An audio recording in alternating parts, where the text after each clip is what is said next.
결국에 제가 이제 말씀드리고 싶은 게 이 빨간색, 초록색, 노란색 이 기역자 구도가 보이잖아요. 지금 똑같이 보이잖아요. 여기도 이제 보이죠? 이 구도만 있어도 총은 발사가 가능해요. 다른 부분들은 사람의 편의를 위해 있을 준비할 뿐이고 이론상으로는 이렇게 있는 부분만 있어도 총을 쏠 수가 있다. 하지만 아무도 이따위로 생긴 총을 쏘고 싶진 않겠죠? 못생겼잖아. 그리고 어딜 잡고 쏠 거야? 안녕하세요. 온 오프라인 안녕하세요. 나와 함께하는 아티스트의 공간 라움 아카데미입니다. 와! 메카닉과 총기의 대가 박진광 작가님의 총 제대로 알고 그리자 세미나입니다. 여러분들 총에 대해 얼마나 알고 계신가요? 일단 저는 하나도 모르는데요.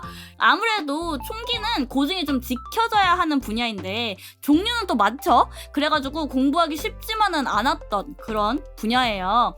요번 세미나 그런 부분을 속 시원하게 알려드릴 세미나로 준비를 해보았습니다. 그럼 인사 나눠볼게요. 안녕하세요, 작가님. 안녕하세요.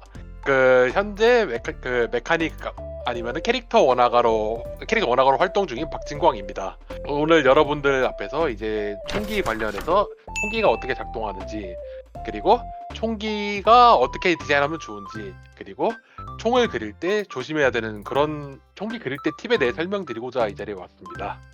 네, 잘 부탁드리겠습니다. 좋습니다.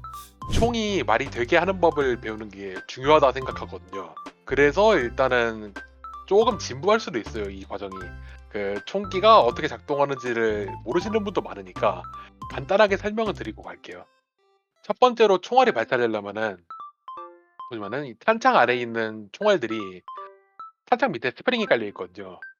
이게 그런데 이 파란색 부분이 원래 막혀 있단 말이에요. 근데 장전을 하면은 우리가 뒤로 당기잖아요, 장전 손잡이를. 그때 이 파란색 부분 놀이새 뭉치가 뒤로 당겨지는 거거든요. 그럼 이 초록색 공간에 이제 자리가 생기겠죠? 자리가 생기면 이제 스프링으로 밀고 있던 막혔던 총알이 올라오겠지, 뒤로. 이 막힌 총알이 이제 들어오고 다음 과정에서 밀면은 이렇게 막히면서 총알이 이렇게 들어오는 거예요. 그러면 이제 우리가 장전을 됐다고 하는 거거든요. 롤러코스터로 따지면은 이제 대기줄에 있던 사람들이 롤러코스터에 타서 발진 준비를 기다리고 있는 거예요. 그러면 이제 보통 방아쇠를 당기면은 엉덩이에 이렇게 노란색 부분이 있는데 이걸 뇌관이라고 그러거든요. 자극이 되면은 총알 안에 있는 화약이 반응을 해서 폭발하면서 발사 과정이 진행되는 거거든요. 여기서 폭발이 일어났잖아요, 어쨌든. 그러면은 이제 여기서 뚫린 구멍은 어딜까요? 앞에 총알 구멍, 그러니까 총열 쪽에 바닥에 뚫린 구멍이 있을 테고, 여기는 또 움직이게 돼 있을 거 아니에요. 아까 손으로 움직이는 구간이었으니까 화약이 터지면 얘도 움직이겠죠.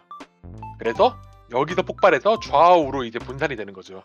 오른쪽으로 분산된 힘은 총알을 발사하게 하는 거고, 왼쪽으로 분산된 힘은 이제 아까 말했던 볼트 캐리어가 뒤로 움직이게 하는 거예요. 그러면은 이 과정에서 또 여기가 벌어지겠죠? 그러면은 이제 총알 발사되고 남은 탄피가 이렇게 튀어나갈 거예요, 밖으로. 탄피가 튀어나오는 과정이 이제 2단계고, 그러면 또 여기가 또 비었을 거 아니에요. 총알이 다시 올라오는 거지. 똑같은 과정이 반복되는 거예요. 우리가 영화에서 보는 다다다다다다 하면서 이게 반복되는 거야. 결국에 제가 이제 말씀드리고 싶은 게 이 빨간색, 초록색, 노란색 이 기역자 구도가 보이잖아요. 지금 똑같이 보이잖아요. 이 구도만 있어도 총은 발사가 가능해요.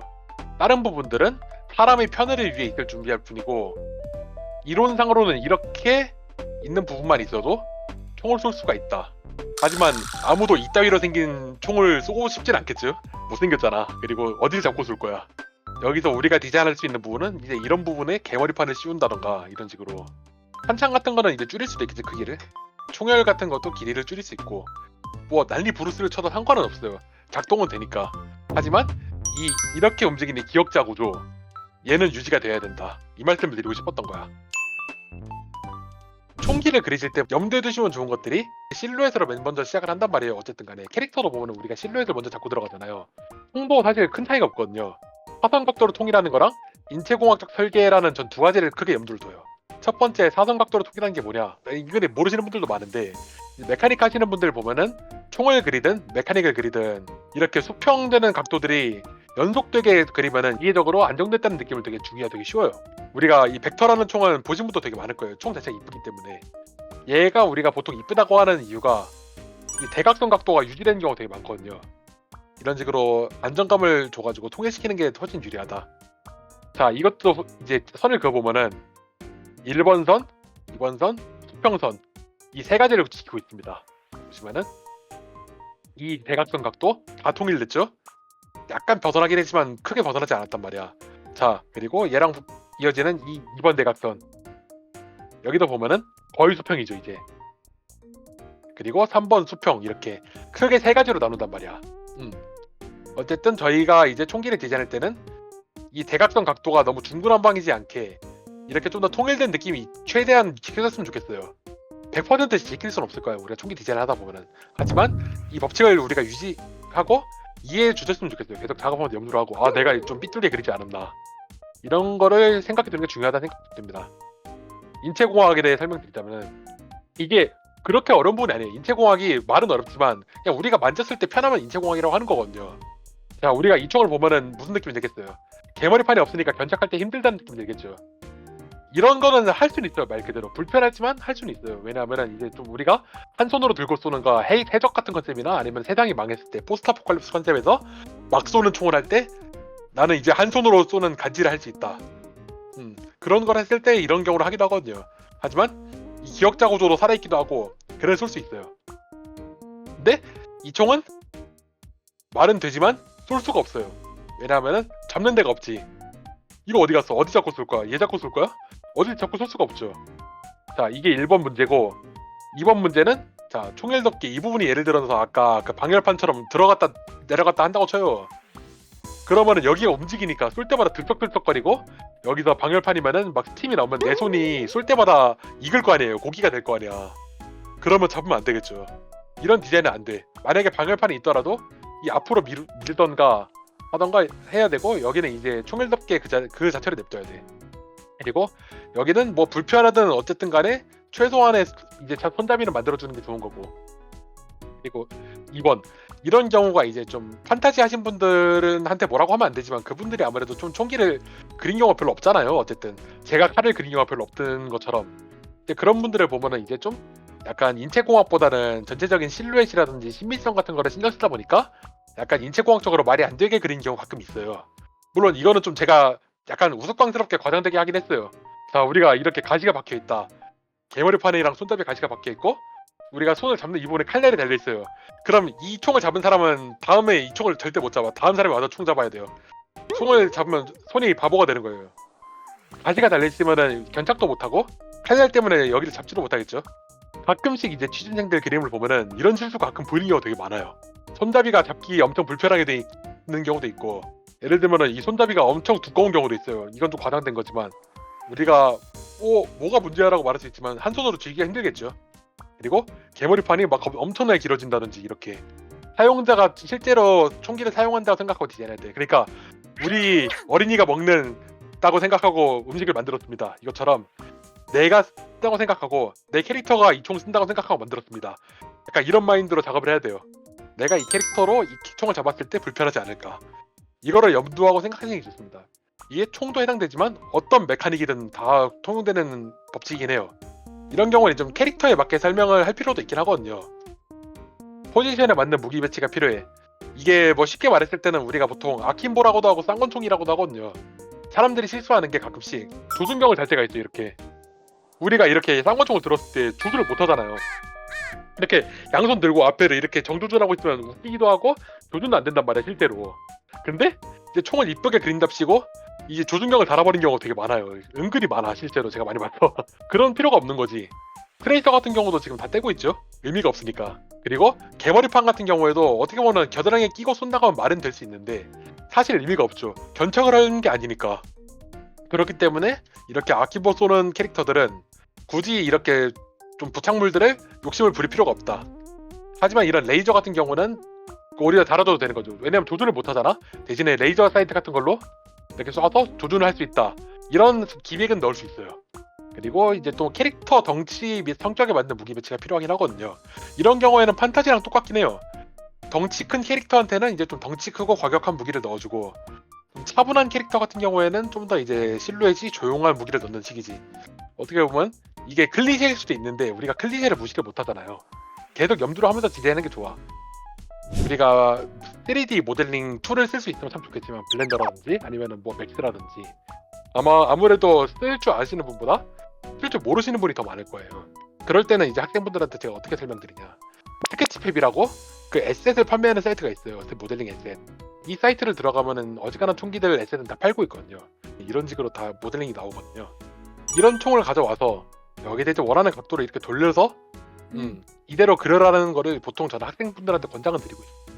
자, 이거는 권총 손잡이야. 자, 이거는 스톡인데 어떤 스톡이고, 자, 이거는 이제 그 KAC 뭐 조준기야.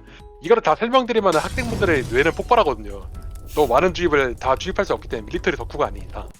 이제 좀 밀리터리적인 고증 같은 경우는 저와 이야기를 하고 그 나머지 부분들은 이제 전체적인 실루엣이나 디자인 같은 경우는 이런 쪽에다 참고를 하자. 시간이 많지 않다 보니까 매트 페인팅 위주로 진행할 거예요. 저는 보통 매트 페인팅을 선호하진 않지만 이걸 선호로 했다가는 저랑 같이 한 새벽 2시까지 커피 마시면서 해야 되기 때문에 그걸 원하시는 분들은 없을 거라 봅니다. 듣고 싶으시면 이제 박진광님의 강의를 들으시면 됩니다, 여러분. 나한테 오셈. 하지만 여러분들의 뇌는 지켜드리지 못합니다. 밀리터리적인 지식이 이제 필요하다면 많이 말씀드릴게요. 저희 수업에서도 이제 이 총을 가지고 맨 처음에 레일건 같이 한번 만들어 볼 거예요.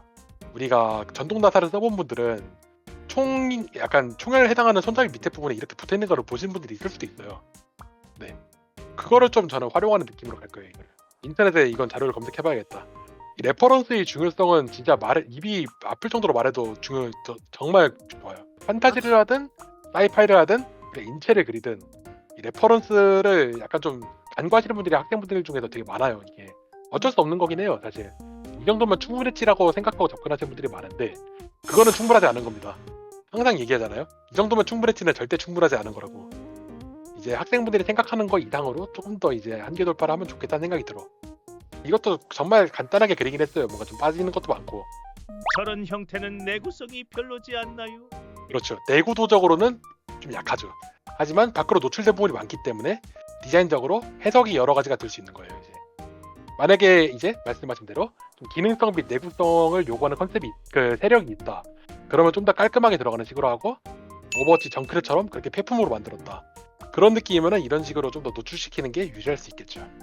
정크렛이나 로드호그 총을 보면은 엄청나게 깡통으로 만든 느낌이 나잖아요. 리퍼 샷건 같은 경우는 약간 좀 깔끔하게 되잖아요. 삐죽삐죽하지만 그런 거랑 생각하시면 될 것 같아요.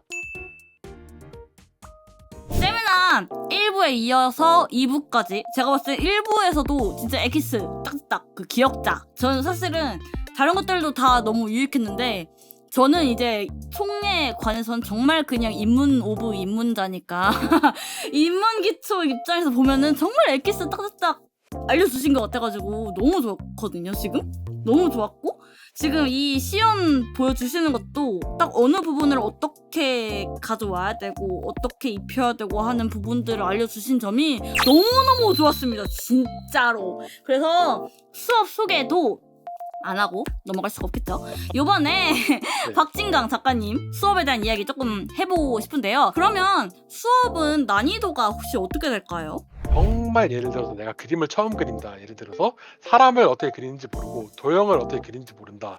이런 분들한테는 이제 로봇을 그릴 때는 이제 그게 기반으로 깔고 들어야 되거든요. 그런 분들한테는 제 수업이 약간 어려울 수 있어요. 그래서 기본적으로는 내가 그림을 조금 그릴 줄 안다.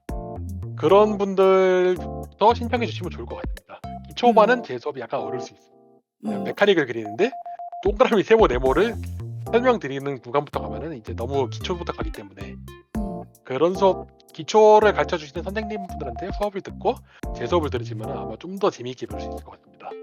좋습니다. 아무래도 이제 그림을 처음 시작하시는 분들은 약간 엄두가 안 날 수 있는 그런 난이도의 수업인 것 같은데 그럼에도 불구하고 사람을 그릴 수 있다면 그리고 내가 어쨌든 내가 그림 자체는 조금 실력적으로 조금 키워야 되지만 메카닉 너무 배우고 싶어요 하는 사람들까지는 그래도 배울 수 있지 않을까 생각이 좀 드는 그런 수업인 것 같아요.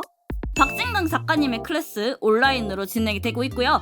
일요일에 소수 인원으로 진행이 되고 있습니다. 오후 7시부터 11시까지 진행이 되고 있으니까 많은 분들의 관심 부탁드리겠고요.